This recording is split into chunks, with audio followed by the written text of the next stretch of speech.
Hello everyone and welcome back to your regularly scheduled weekly altered video.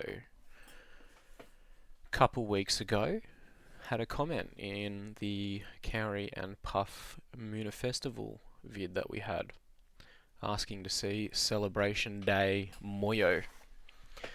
So we're doing it. Matthew, this one's for you.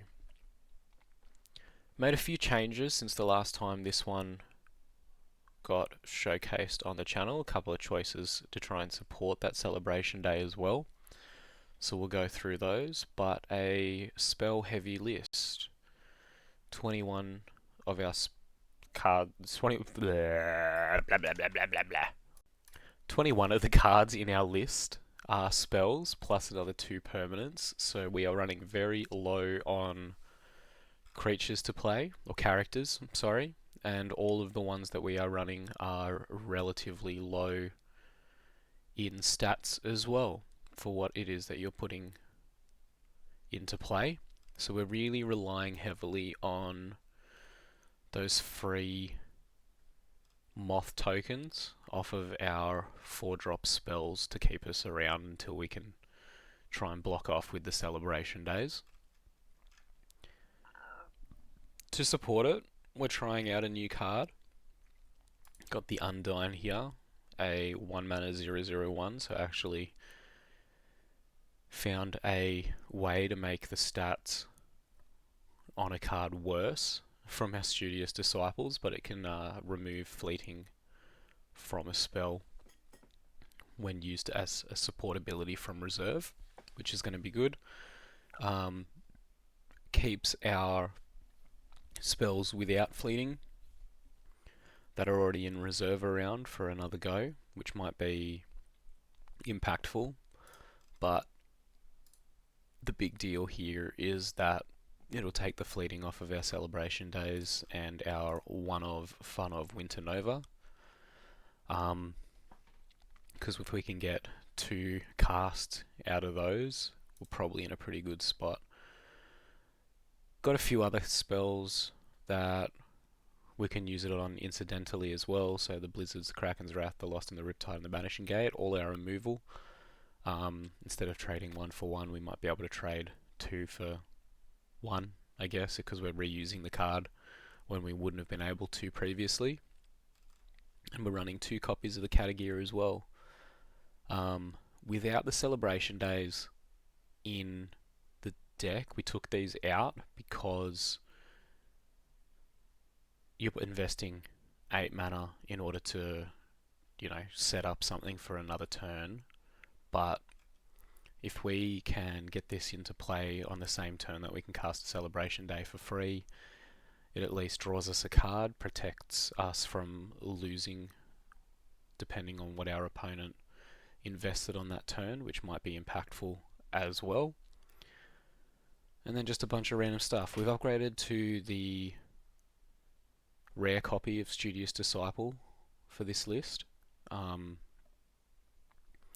purely for the reserve ability that it has, so it actually puts a body out onto the board and gives you the supportability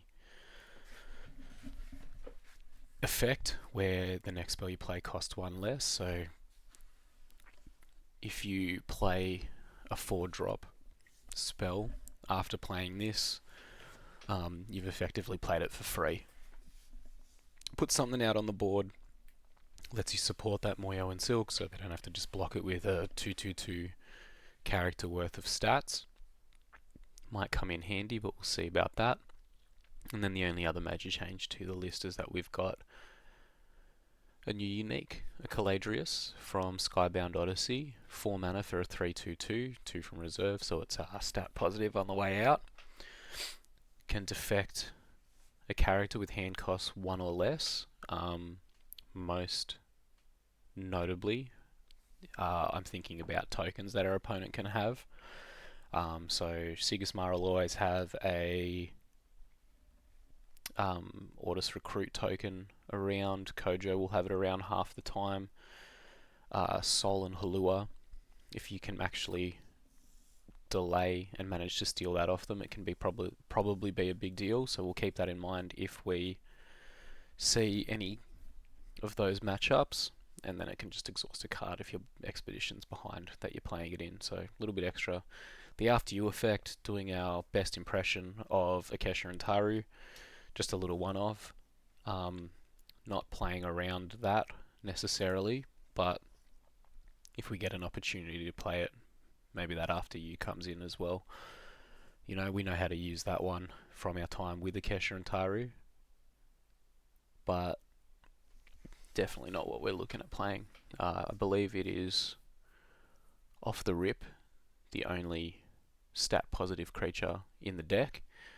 Alchemist can obviously get there from reserve pretty easily if you use a support ability and cast a spell from reserve, but the only time that we're playing a card for more with stats greater than the mana that we're investing is when we play the Caladrius from reserve, so that might be important. We'll see what we can do there. Everything else pretty standard, pretty heavy on the removal, only playing 2-ofs for our common versions here, so I'm down and off you go. Not sure how we'll deal with that. Had to sacrifice one of those to get the Undines into play, because we want to try and test out that card. 2 Banishing Gates, 2 Blizzards, with the prevalence of Spindles and Parliaments of Ashes in the matchups where those are important.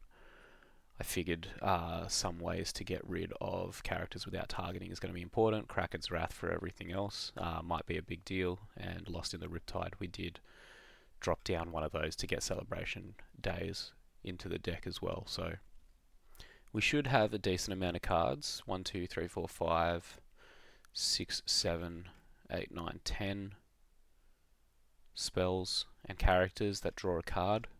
So we should be able to cycle through that. If we're ever gagging for cards, I'll be very surprised. But we'll see how it goes. We're going to jump in. This is Soy and Milk with Celebration Day. See you in Game 1.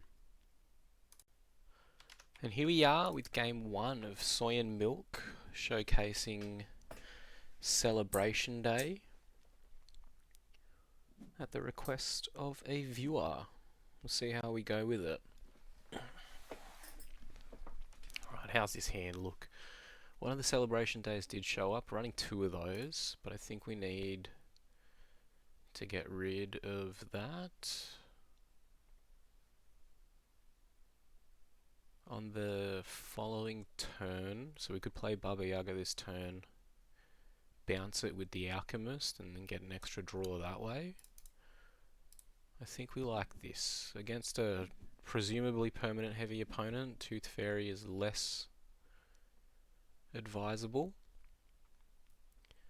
But we have a plan for the next few turns. Okay. Still got 1 mana. But we'll drop the Baba Yaga there anyway, force them to play out if they want to advance, or they can take the 1/1 if they have it.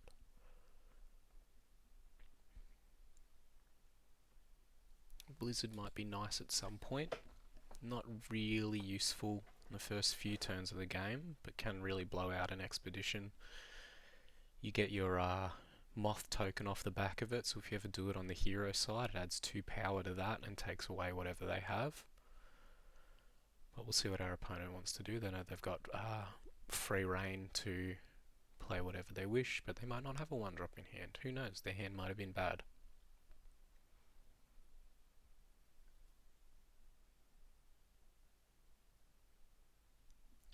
Got some options. We could just play out... Oh, we get the advance, which is nice. We could play out Baba Yaga and the Studious Disciple.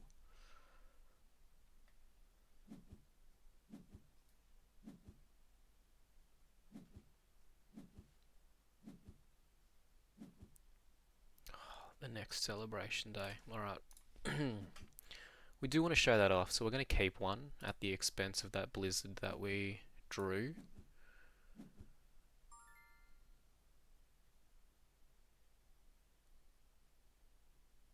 Now we've got some options. We can take a 1/1 here, or we can try and high roll with the Magical Training Baba Yaga Studious Disciple.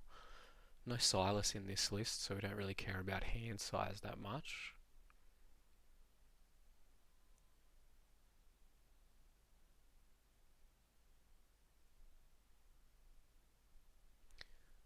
would this look? If they play out the Aether, they get to draw a card, put something into reserve. Probably take a 2-for-1 if they have an efficient creature, but they wouldn't be able to play out a 3-drop. So I think we'll play it a bit slow here.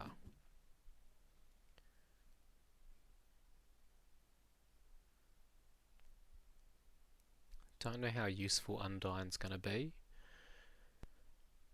If we ever get to the point where we can have it in reserve and play out the celebration day, it'll lose fleeting, so we can block them twice in a row, which is nice, but obviously not the focus of the deck. Significantly better with Winter Nova when we're running more of those. We do still have one, but we'll see what they want to do.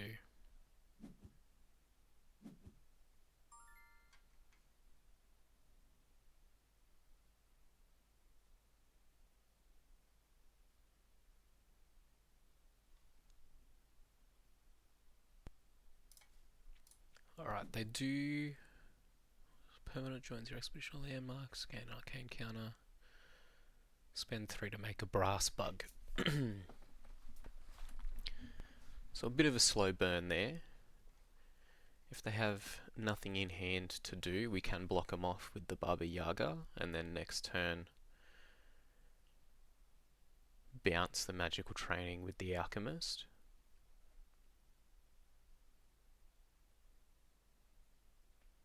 Can actually get extra stats on board with it with the Studious Disciple and play out Undyne too, if we so wish. Again, depends on the texture of the board when that happens. Playing second there is nice for that reason, on the next turn specifically.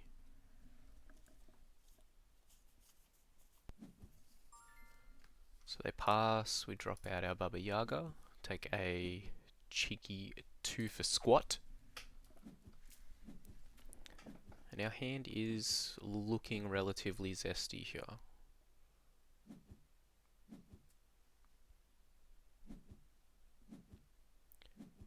Probably mentioned it in a previous video. Oh, Kraken's Wrath will be good if they ever poop out a lot of brass bugs in a turn, because we can just hit 4 of them, no stress.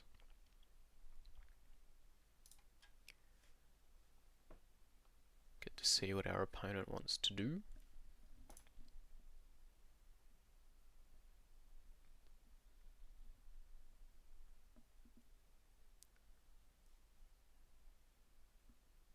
I'm expecting that they'll play the Lovelace out on the hero side, because green and blue don't matter for them, but it does maximise their ability to block against us. 5 mana means they'll be able to follow it up with a permanent as well. Looking a bit rough for the Acolyte, so we'll get rid of that.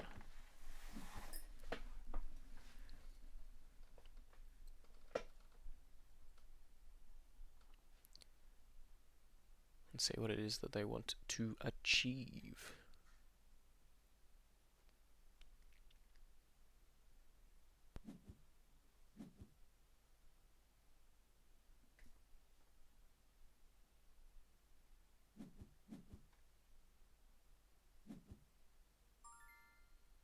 Alright, Pardew can trigger the Neelam Spires, or they can play it out.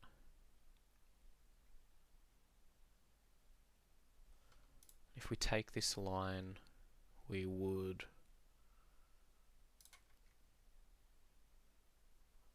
block, but we wouldn't advance. So maybe we're better off playing out the Alchemist on the companion side here and just trading 1 for 1. We're far enough ahead that we can afford to.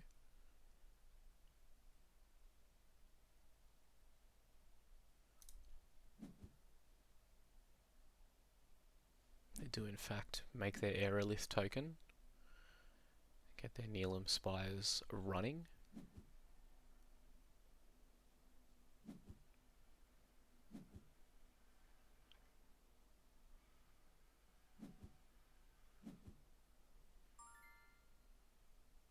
And And I'd almost argue that we're actually better off. I was going to say we might be better off not playing anything here, because then we don't have to put anything into discard if we play it out, or get rid of the Studious Disciple, which we can keep for next turn. But both expeditions that we're advancing to are bad for our Alchemist. Only costs 2 mana, so it's a light investment. We'd be at 6, so we could play out the Alchemist, use the support ability on the Disciple, Kraken's Wrath.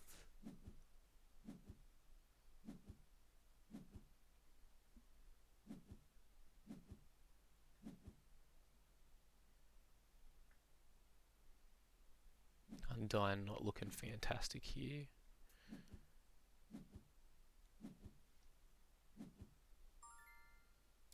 Two magical trainings is probably a bit excessive.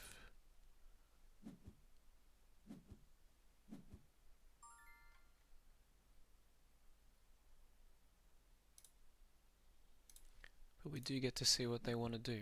If they play out the 3 little pigs, Tooth Fairy would have been nice at the start of the turn, a bit more so than drawing it here. Play out the Grems.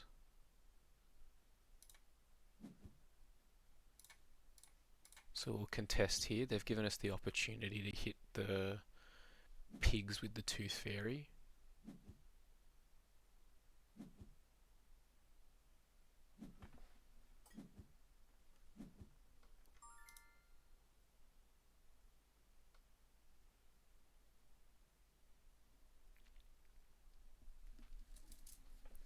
And now we're a bit in trouble.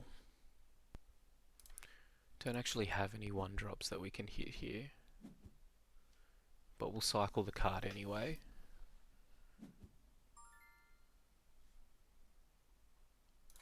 Pass the turn, get rid of a bunch of stuff.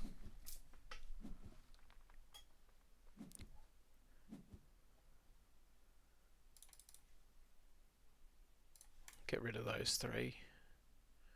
Baba Yaga, mana positive. Off the back end there. It's too many Undynes. Unfortunately, no power in green for either of our 1-drop creatures. Maybe we couldn't trade 1 for 1 there.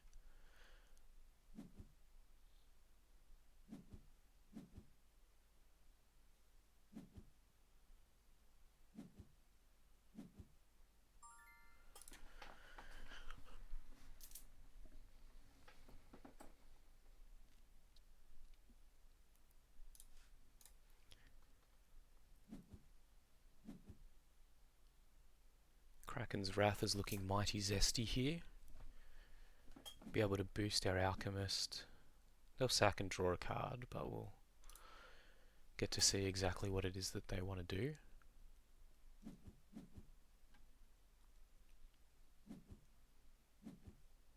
Four creatures, hand cost 6 or less.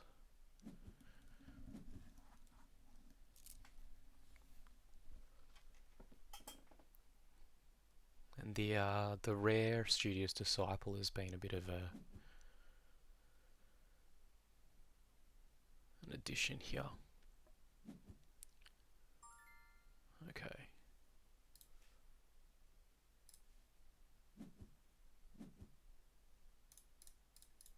So if we hit all of the things that are 2 power in green, we actually get to advance. 1, 2, 3, 4.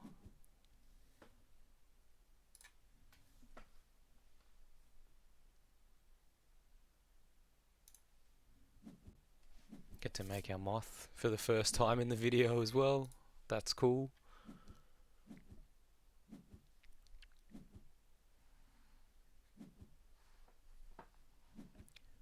I don't think this is the spot for Celebration Day. Unfortunately. Avalanche. At least we know we have to play around that.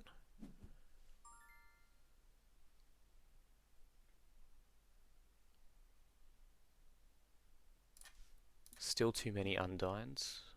That's a card we're going to look at the end of this video, I think.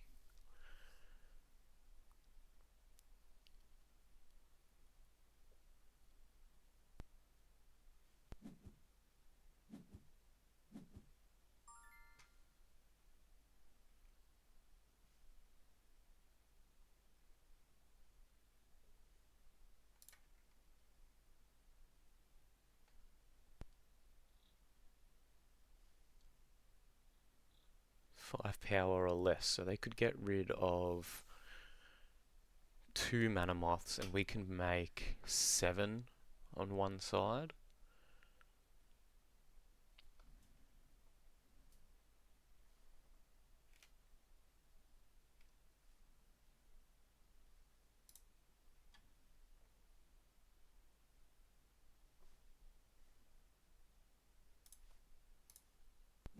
We'll just play around the blizzard here. They're most likely going to be able to hit that.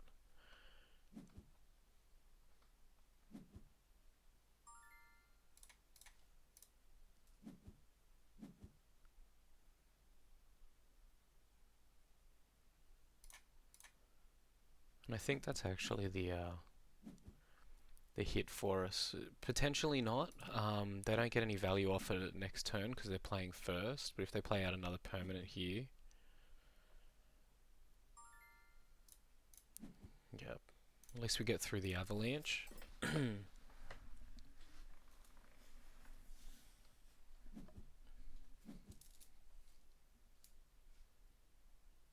No, that does it as well. Sorry, misspoke there.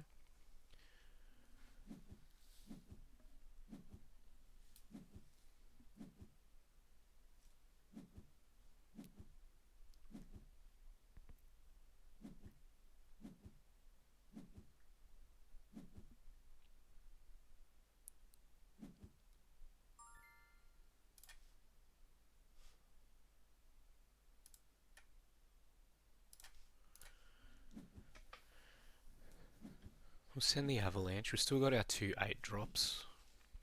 2 creatures that we can play.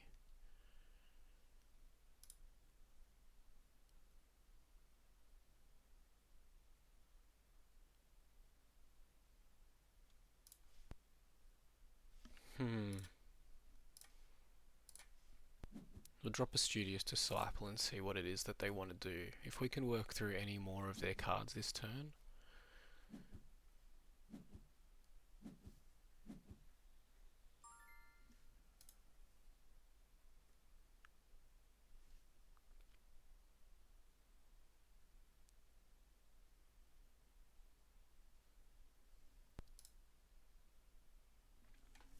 I think we... 5 or less. That's weird. It's really wigging me out. I'm not exactly sure how it is. So if their last card in hand is Blizzard, we're a little bit stuffed.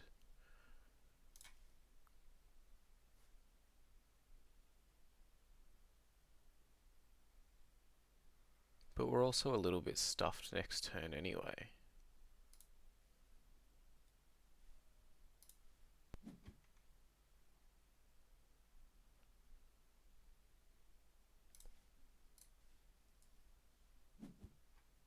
So I think we just play the Winter Nova. I'm really sorry, Mr. Commenter, that we don't get to showcase the Celebration Day. I did hold off a little bit to try and see if we could play it.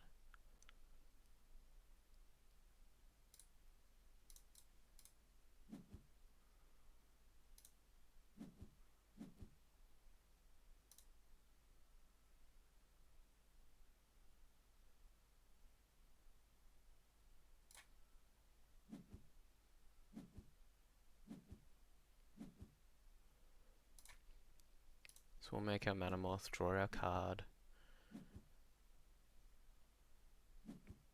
I guess they're just gonna pass, yeah.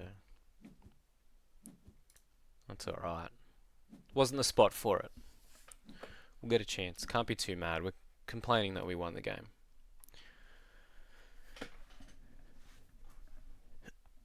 But it is a good little case study as to why I think Winter Nova's a better win condition in this deck than Celebration Day. But I don't like talking smack about the cards we're trying to showcase. On to game 2.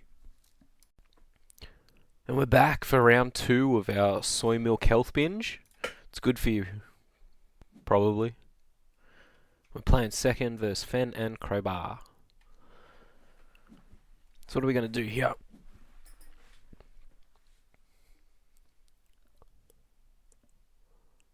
That is a lot of 1-drops. Undying Disciple. Some 2-drops. Sorry, Celebration Day, you miss the cut. We actually have 2 ways to reduce the cost of our Kraken's Wrath. Can't do that until turn 3, though. So maybe we want to keep the Undyne around in case they're cheeky. Cheeky first up. Nah, that card stinks. I think that's a bad pick for this deck. It's good to keep the Celebration Days or the Winter Nova around. I think we did that in game 1. Didn't matter, we won the game, but still ain't too bad. Okay, draw a card, resupply. We are still thinking about Lyra Festival here, in which case our removal is going to be juicy before they can get it set up, but we're going to have to think about that throughout the game until it is either revealed or disproven that they are running it.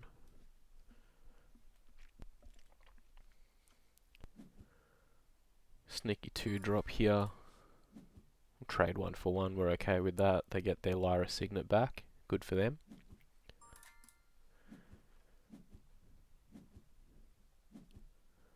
And we'll see what we want to do on the next turn. Conjuring Seal would be juicy here.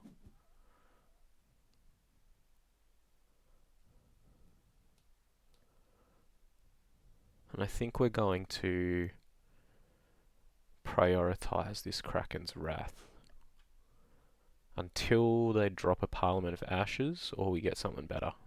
Blizzard would be nice.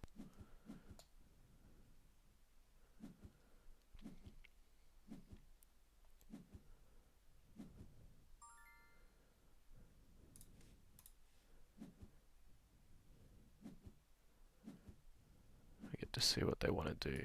Martingale, so they can reduce a lot of costs here today.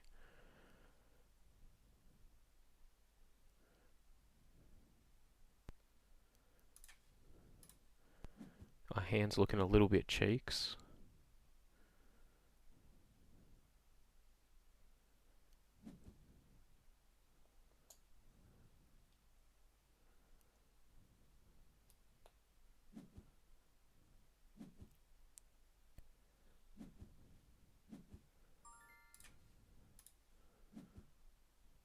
They can reduce a lot of costs here if they wish to do that.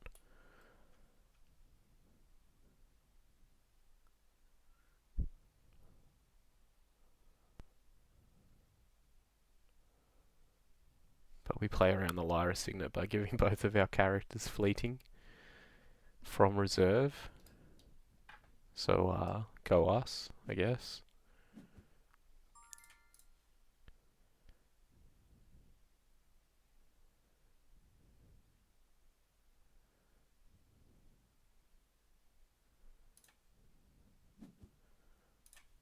I think we will shoot the Martingale here.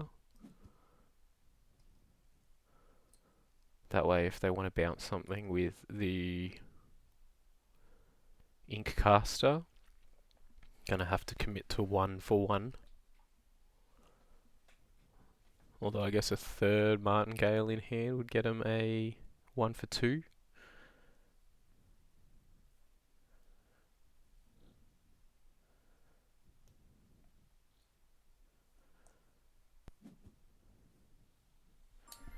Yeah, there you go. Could be a cheeky deaky magical training or something here. They'll probably throw the sleight of hand back in hand.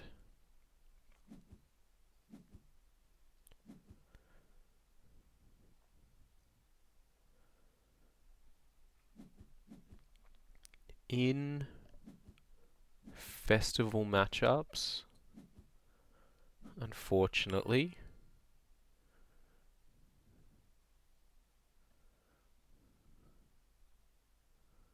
ooh, it's a bit of a rough one.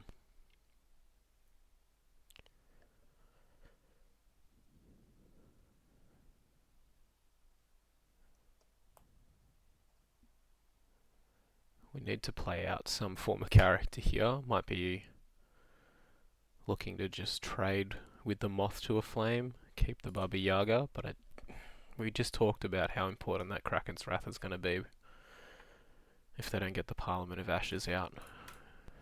But the rest of our hand looks so poor here that I think we need to sacrifice something. Alright. Decision to get rid of the Kraken's Wrath proved fruitful.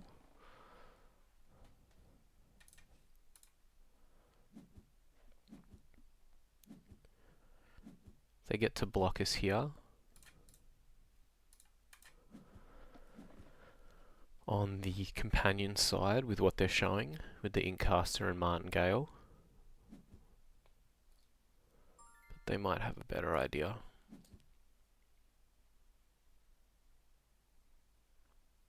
So they can play a 3-drop here. Not sure what they have that could matter, so they might just sleight of hand the Inkcaster back.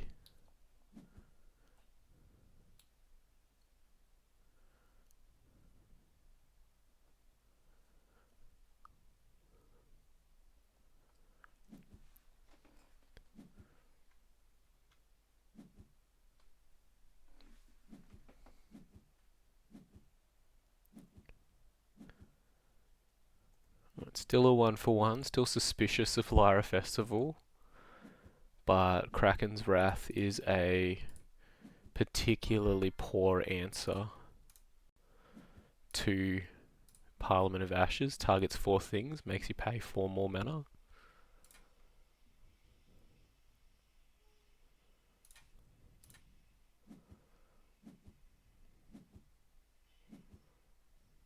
They can't go for it here because the only 1-drop they have to gain fleeting means they wouldn't be able to do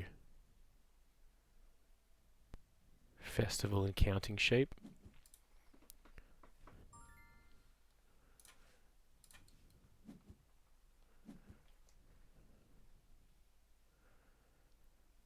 But I am happy to pick up the Blizzard in the face of this Parliament of Ashes.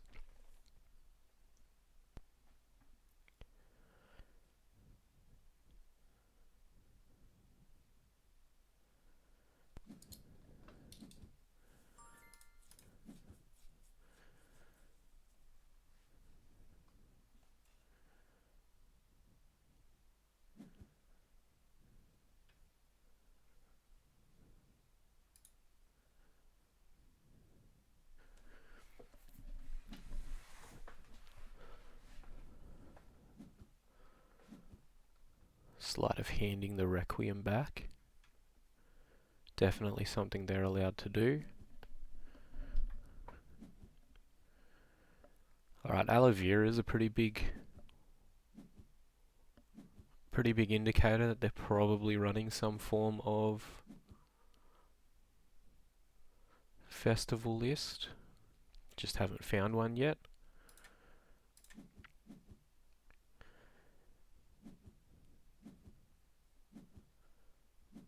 What Requiem costs 2 mana.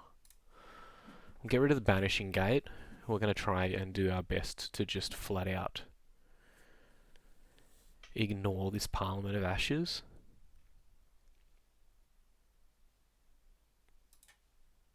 A cappella training's a little bit stinky for us because costing only 1 mana.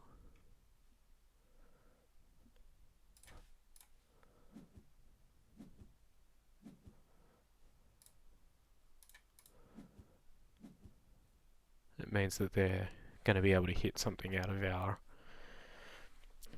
hand.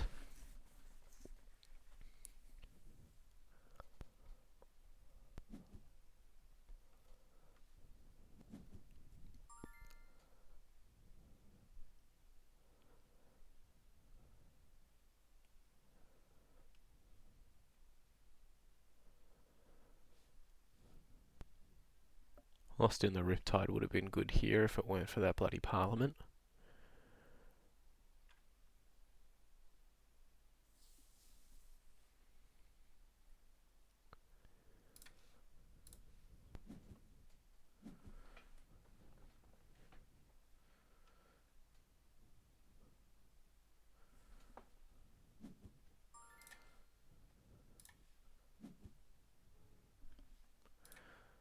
I think having access to the reserve ability and the support ability of the Disciple might be useful here. Off you go, not so good with the Parliament, cost 5, does get us a 2/2, but we might just run out of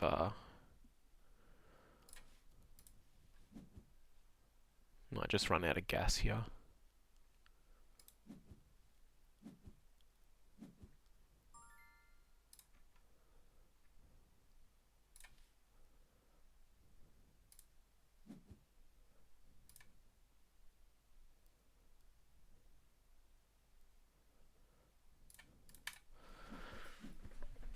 Cost reduction looking pretty zesty here.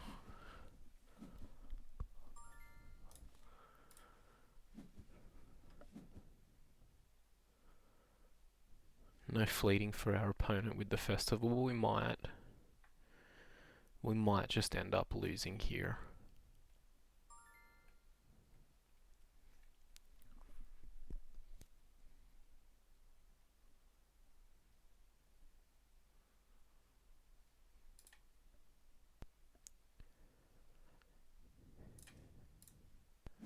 We can drop the Undyne because of the wording. The Studious Disciple's reserve ability. We keep the reduction until we hit.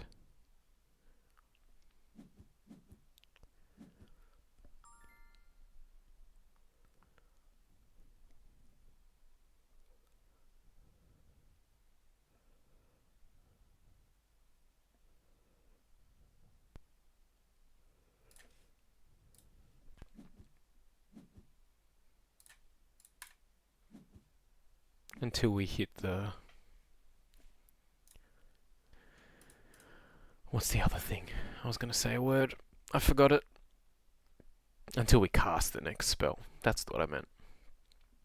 Alright, so they can sleep an advance here. But they would have to sleep a moth token.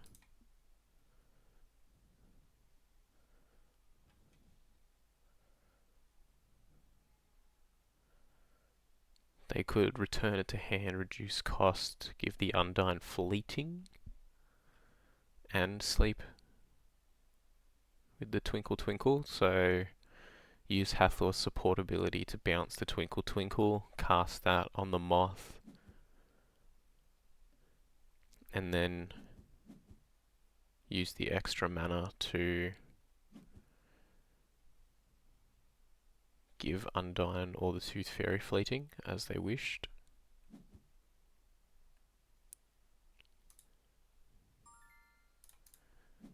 But they'll just play out the Aloe Vera instead.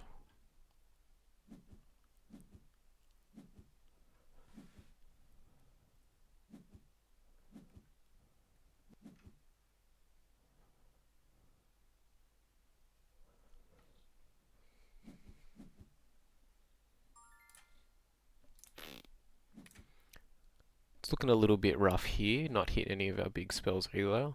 That one of Winter Nova would be nice.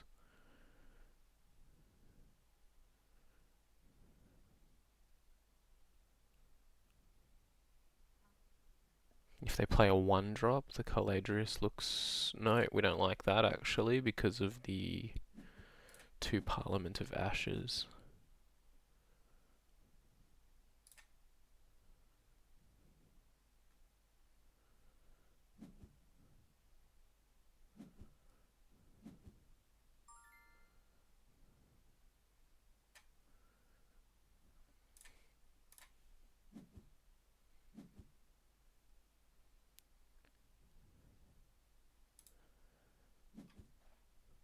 I think we're just going to fall a little bit short here.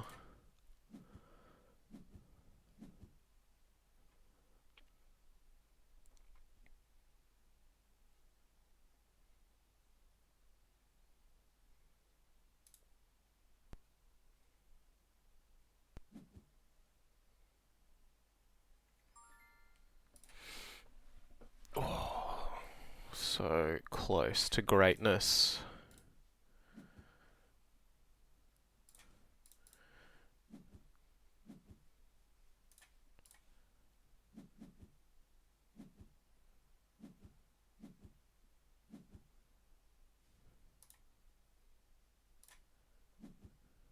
If they have a 1-drop in hand, that lets them advance.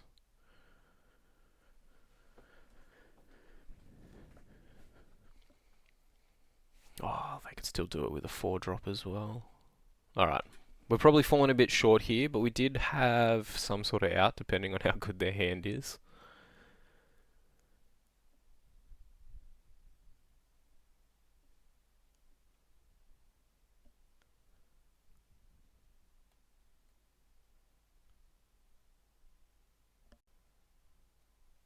But if the only character they actually have to play is the Ink Caster, then we live to fight another day.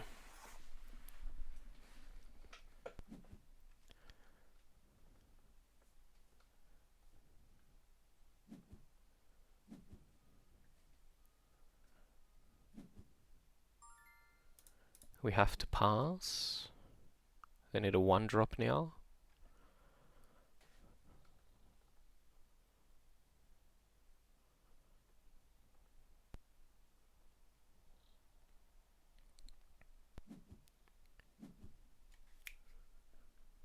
Oh, we'd love to see that.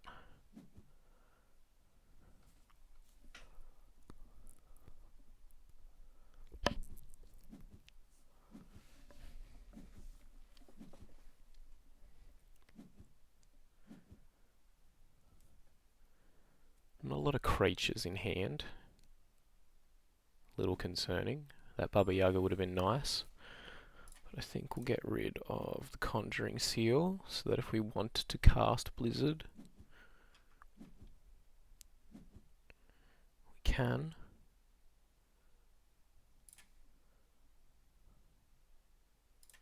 Off you go, looking a little bit rough. And if they have Sabotage, we're a little bit screwed. But we will Magical Training anyway, see what they wish to do.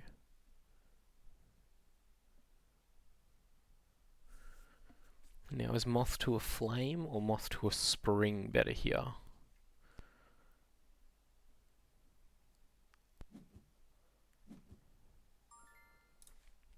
Probably dropping more stats on the board. We're not too worried about cards here.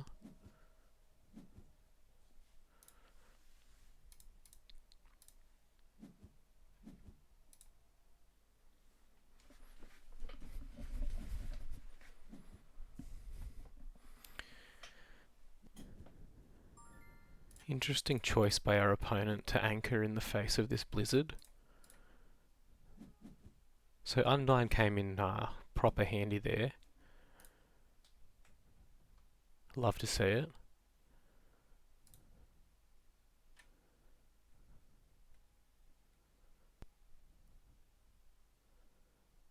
If we can force a tiebreaker, we might be able to do okay.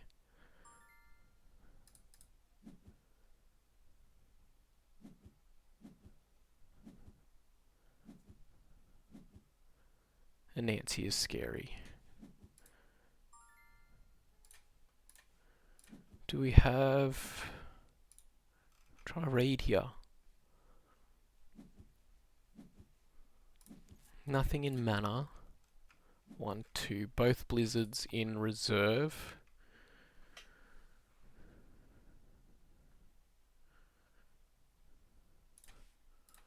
Alright, we'll get rid of Moth to a Spring here.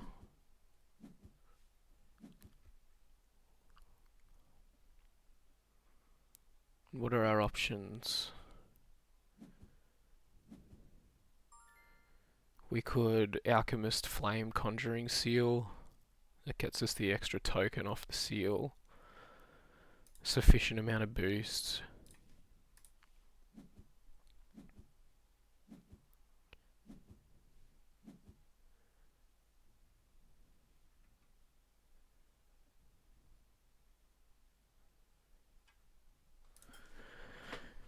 And then I guess we just contest with what they have, so we can...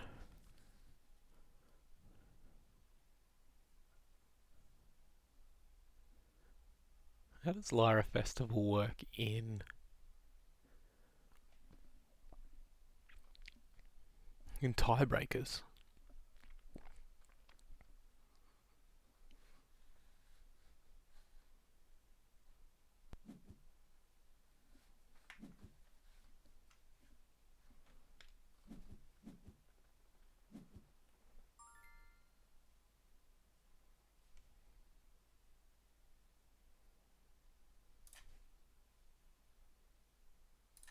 Alright, and I think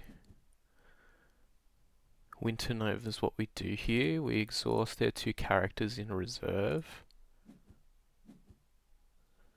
And then we just poop out moths, because using the moth ability adds 4 power onto the board. Making them sack the Magpeng only gets rid of 3, so we end up ahead.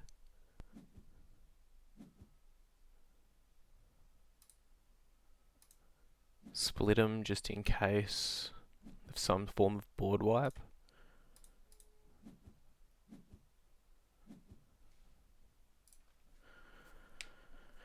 And then see what they can do with their 7 mana.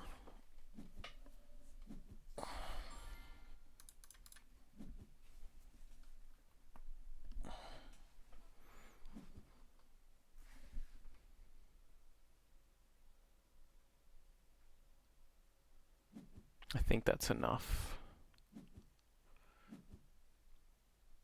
Damn.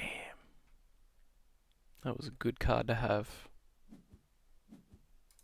Oh well. It was close. Real close. Nearly clawed it back. No Lyra Festival, which means that Celebration Day might have done a thing. But that was a fun one.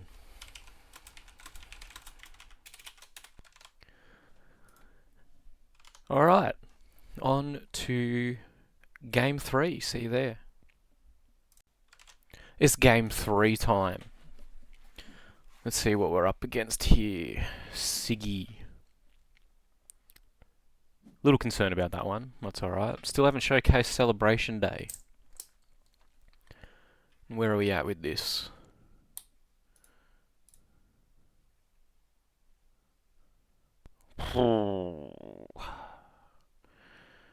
I'm gonna look like a friggin' genius if we keep the Tooth Fairy and sabotage something on turn 1.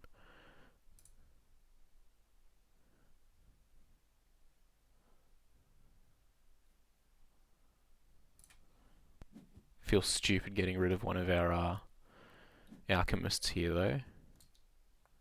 If they play an Ordis Templar, I'm gonna be very happy with my life. Let's do this.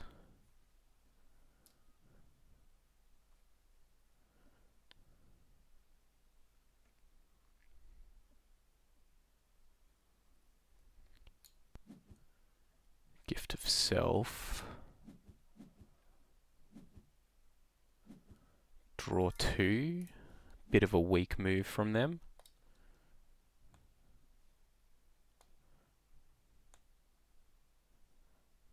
But I'll take it.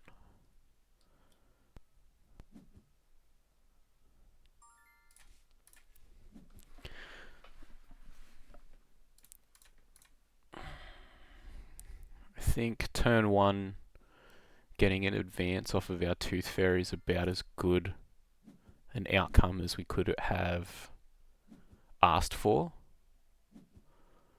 This could have up to 3/3/2 stats next turn if they play a 2-drop.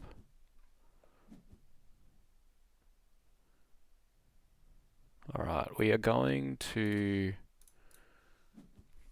sacrifice the integrity of our hand a little bit in order to give this an opportunity to do something.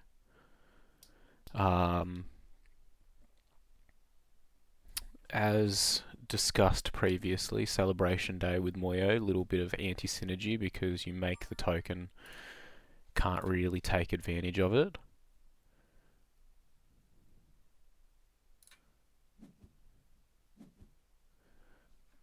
And we'll play out the Disciple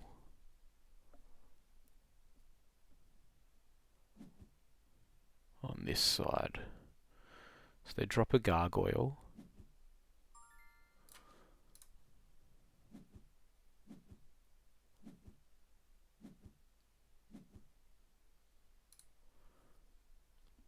We'll get to make our Mana Moth and probably just take a 2 for 2.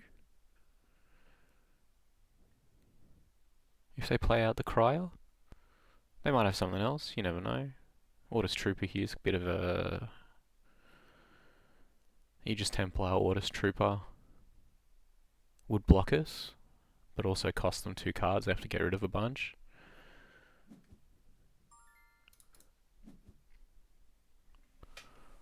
Alright, that does it for them. 1 for 1. Ain't too mad, because we're ahead. Love to see it. They have to get rid of a card, so they did make the choice to block us off there at the cost of some sort of advantage. And yeah, not a good spot for their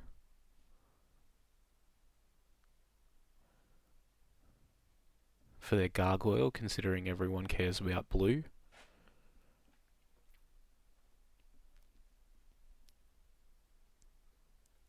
And what do we have here? Most likely,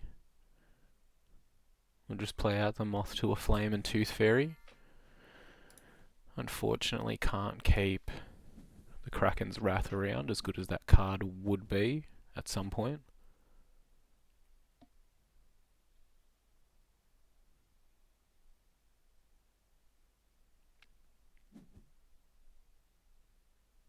That's a bit of a ball breaker.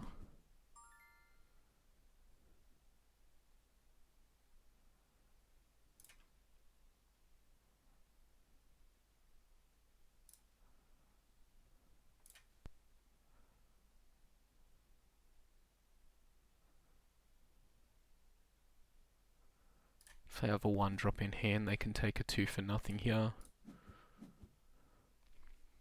But we'll take their recruit token anyway.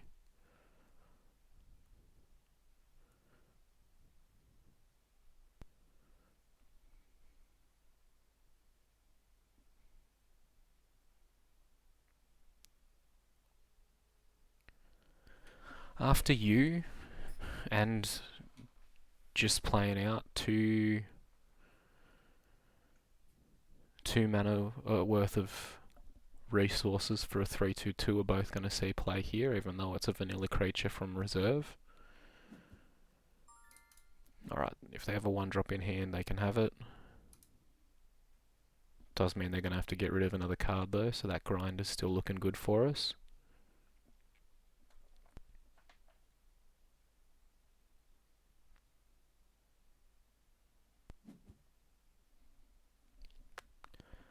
That's rough.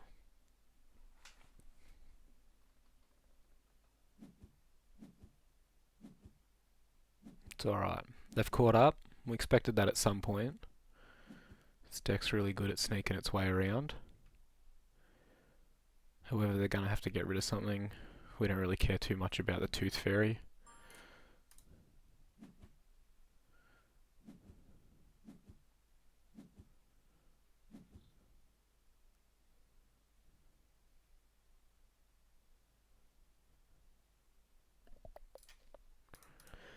little bit punished, I would say, at this point for keeping the celebration day around.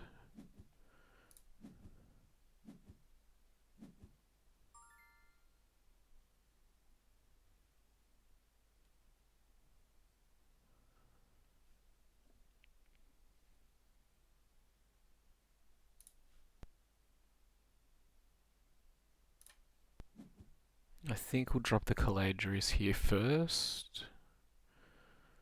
If we had another Sabotage, I'd be very happy right now, but we don't.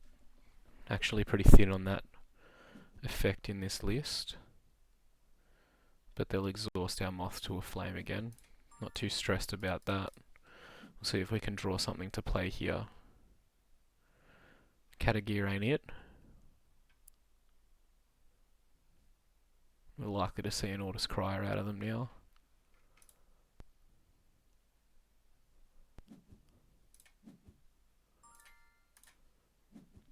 And we're just going to show off that we've got Diddly Squad in hand.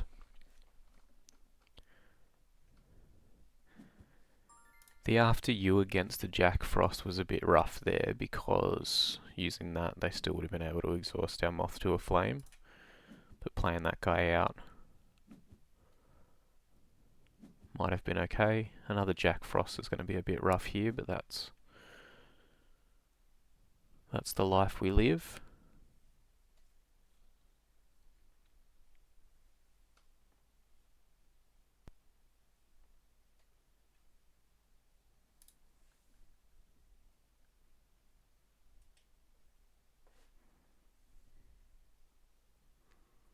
Haven't really pressured any of their removal yet, so if they're keeping a license withdrawal in hand for our Catagear, we're just going to get blown out.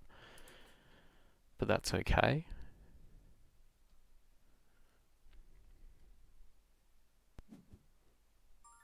However, I think this is too many celebration days now.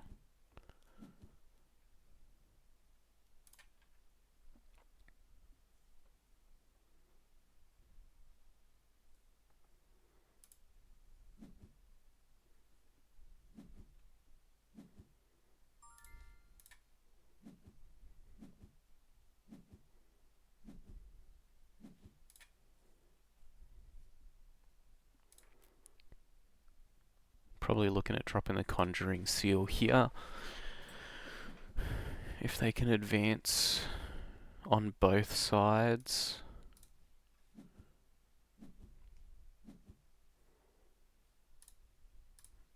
It's going to be a bit rough, so if they got a 1-drop in hand, although they'd only block us on the companion side, so they might just decide to play the Templar out. Had I been in their position, I probably would have done just that. Make them have it type business. They'll draw an extra card off of the Attorney, however... Oh, I guess they won't. That's alright. I would have played the Trooper out on the other side, so I still got my card.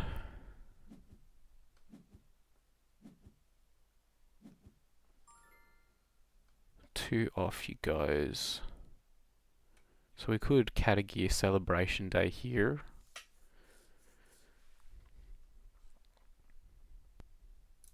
I think Banishing Gate's going to be worse than Off You Go in the long run.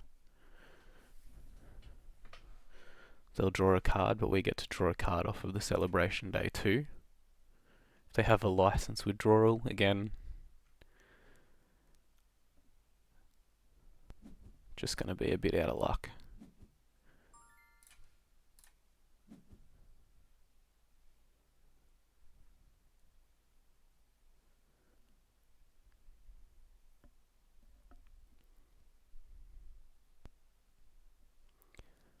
I think this is about as good a position as we can get with the Celebration Day, because it at least blanks 1 recruit. It's a heavy investment for such a small effect, but it at least gets us somewhere. Now, unfortunately, No more celebration days to look forward to in the list. We're still running the 2, mannered 1, sent 1 to the bin. They decided not to take the free card off of their Audit Attorney.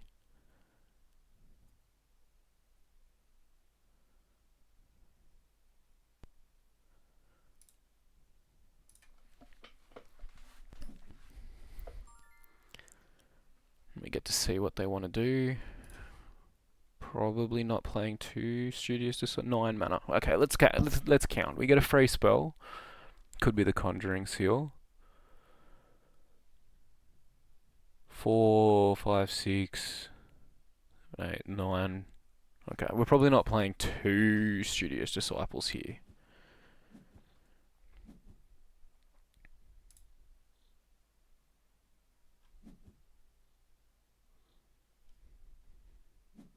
Okay, so that makes our unique Baba Yaga worse.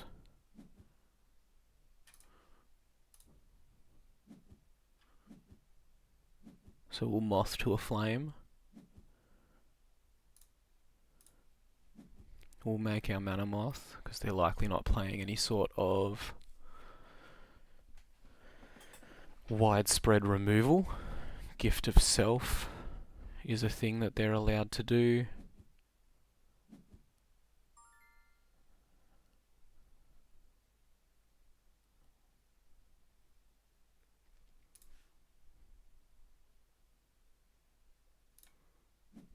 We'll still play out the Baba Yaga because we've got something to get rid of now.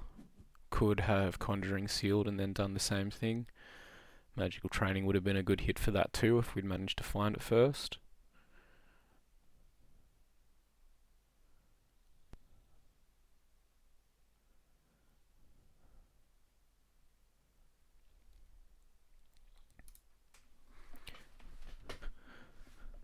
And we'll see what they want to do.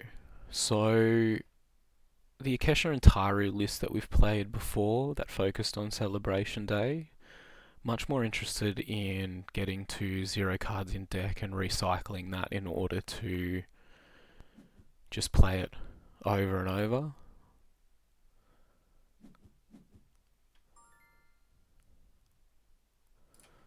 Seems like a good spot for one of our off you goes.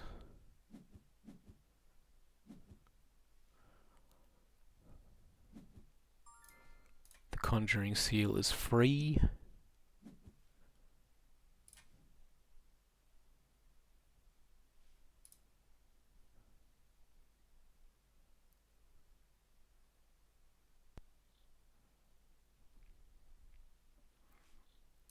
We'll keep the Magical Training in hand to play next turn. A lot of 1-drops now. It's going to be good. We can play a bit slow here. See what they want to do with their mana.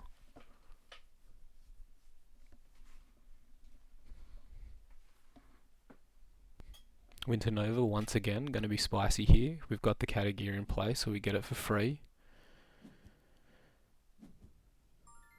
No luck on that one.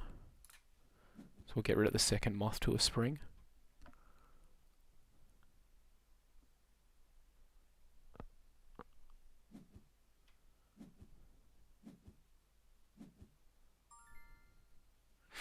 If they found the licensed withdrawal, we're going to look mighty foolish for giving them a chance to play it before we've used the thing.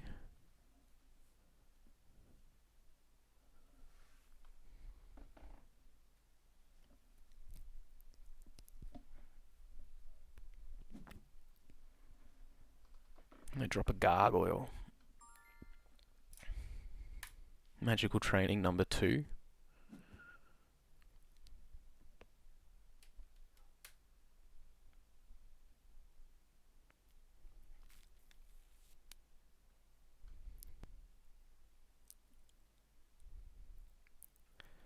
Still haven't drawn a card since the start of their turn, so I'm not too scared about license withdrawal because they would have snapped that off on the Category. 8 mana for 3 seems like a pretty good bloody deal. If I do say so myself. One studious disciple, or studious acolyte, please.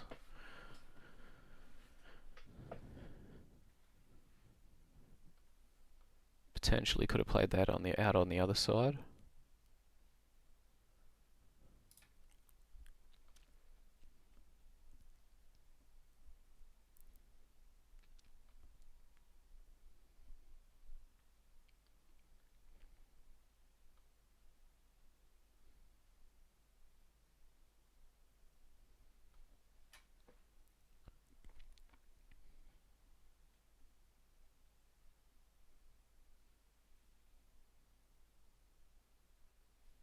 Still have the free spell from Catagear, saving that up for a blizzard.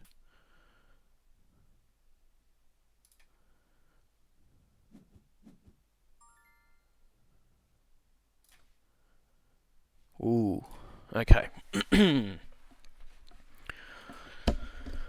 Alright, what are we looking at here? 6 mana means Moth to a Spring, off you go.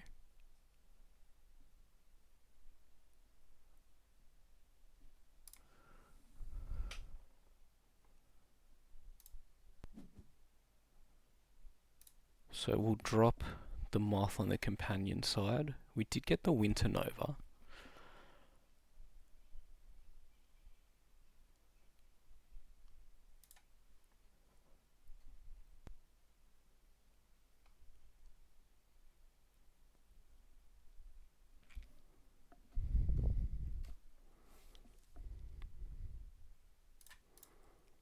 We'll pass here.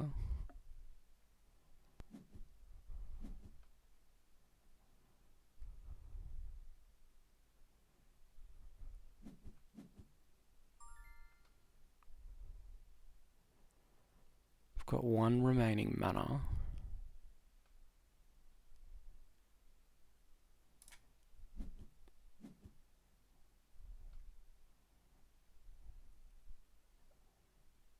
How much is this? 2226 is 12. I actually think the Blizzard is better value.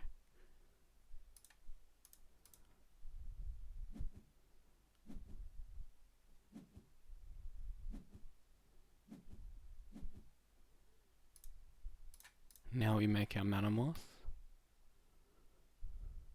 See what their remaining card is in hand. It's nothing, we did it.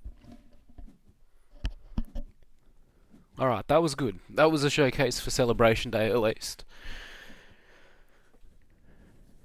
I started talking about it halfway through that turn there before it got a little bit spicy. But I think I'll revisit that in the deck tech, which we're going to see you in a minute. Sorry, not the deck tech, the closing notes. Alright, see you there. And there we go, 3 games done with Moyo and Silk. We have successfully sipped our soy milk for the week. So, you know, obviously this channel, very health conscious. And we did alright. 2-1 record. Beat Sierra and Oddball and a Sigismar and Wingspan. And lost a surprisingly close game to a Fen and Crowbar. Still suspicious of that person playing Lyra Festival, but they didn't need it to beat us. But we did claw it back a little bit there, and it was pretty fun. I enjoyed that game anyway. Can't be too mad when those ones come around because you lose, as long as the altered is good, we're going to be pretty happy. I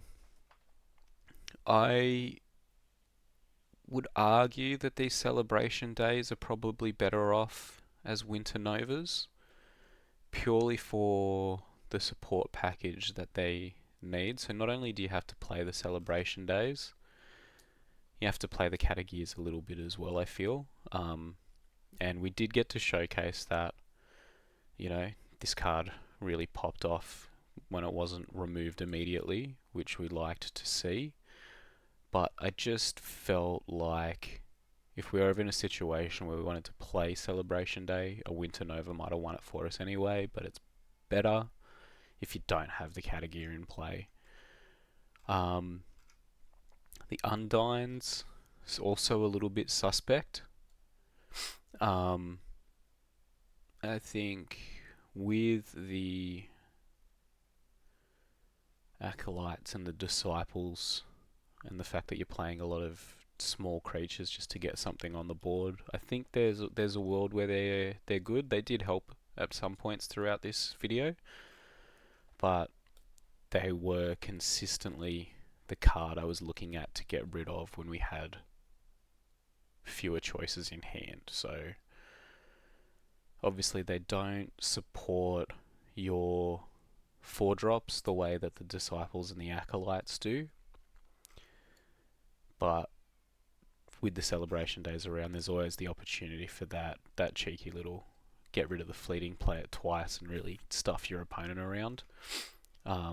But yeah, I felt like with the Celebration Days in particular for you, Matthew, if you were just blasting them off the rip as a way to preserve a turn, it gives your opponent a bit of carte blanche to do whatever they want, so they can set up for the next turn better while you're tapped out. And the fact that the mana moth token that you create doesn't actually advance you makes it a little bit harder to play over the Winter Nova. So with the Winter Nova, you can represent up to 14 points worth of stats if you just make the 2 mana moths 3 times plus the one that you get. Whereas with the Celebration Day, you're more interested in drawing the card and moving on from there. But the deck works. This is fun. It is a good one to play, and don't let me discourage you from playing Celebration Day. My recommendation would be that if you do play the Catagears there, even at the rare opportunity, so you don't have to play the Undines as well, because the rare version takes fleeting away anyway on its own, so it becomes a two card synergistic combo rather than needing the third one in reserve. Everything else I was pretty standard with. The Moth to a Flames are good. Moth to a Spring is one that I'd look at for changing around as well. Were it me, I'd probably get rid of the Celebration Days, chuck another Lost into the Riptide in there, and a second copy of Winter Nova, take out the Catagears and the Undines, and replace those with more copies of Off You Go, Tooth Fairy, Banishing Gate. Surprisingly good if you can use it to get rid of something. But yeah, there you go. 3 games done. Hope you had fun. Thank you for the comment, Matthew. This one was for you. I hope it gave you some ideas. One that you can also look at is a Lilo, Soaring Leviathan. 4 mana rare, 5 mana common. Gigantic, but it also gets you a mana moth token. So the math on that one is that you're paying 4 mana, you're getting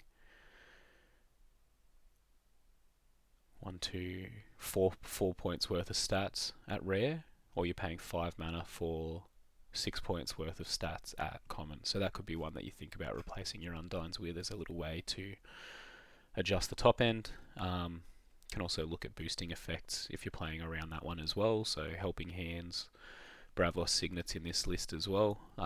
Maybe that can be the next video that we play with Moyo and Silk, although I think Fanis and Senka or Akesha and Taru might be a better fit for that one.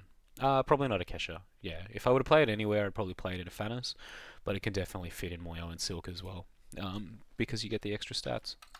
Alright, that's us done. 2-1 with Soy Milk. Hope it was a good one for you. I really enjoyed it. And we'll talk to you next week. Love your work.